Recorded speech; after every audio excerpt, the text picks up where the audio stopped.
We'll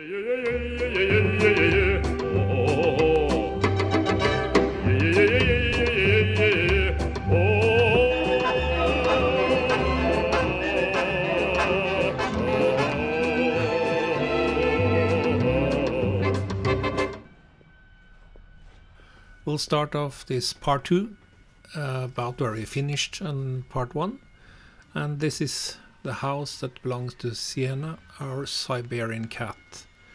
We built this last summer and she's spending a lot of time here, but we want to make it possible for her to move from the house and outside herself. And to do this I wanted to print some of the parts for this, I call it the catwalk.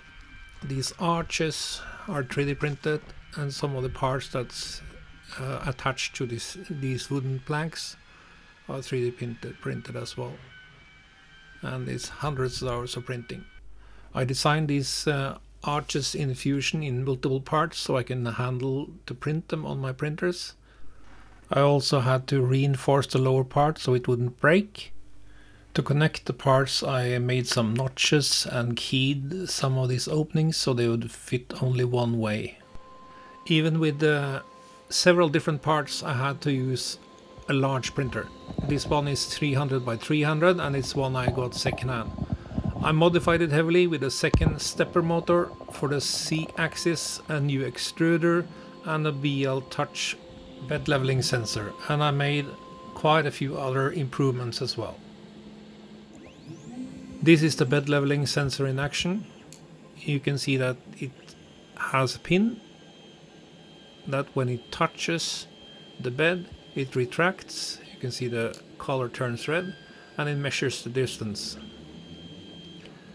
And it does this on 15 different points in this specific configuration, but you can of course do that differently if you like to have higher resolution, but I found that 15 is fine compromise, otherwise it would take far too long to wait for this to finish.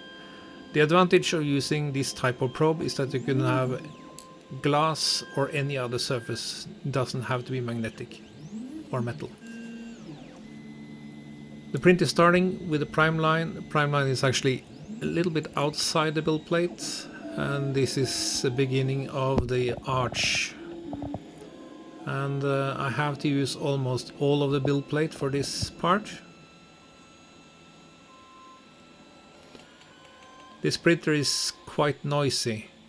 It's almost like it's singing. It's not a catchy tune, but you can hear it working.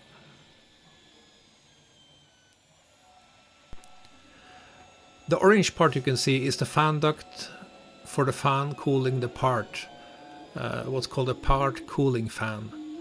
It's actually not running for the first layer. It will typically start on layer number 2, and it ensures that the part will stay at the shape it's supposed to. And the amount of cooling is something you adjust. It depends on the filament and some other parameters as well. In this case, it will start at 100% after the first layer has completed.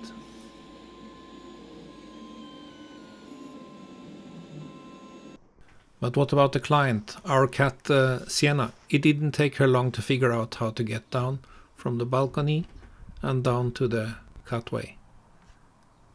She walked down towards her house in the garden, but of course had to look at all the insects and all the birds.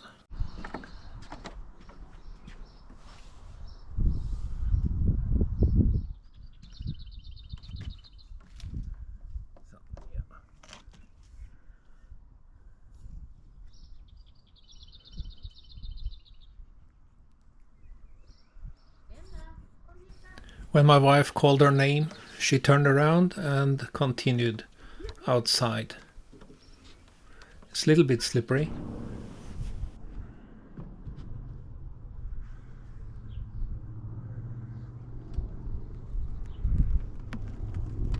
This was the first of several times she went outside today, and I think we can call this a success.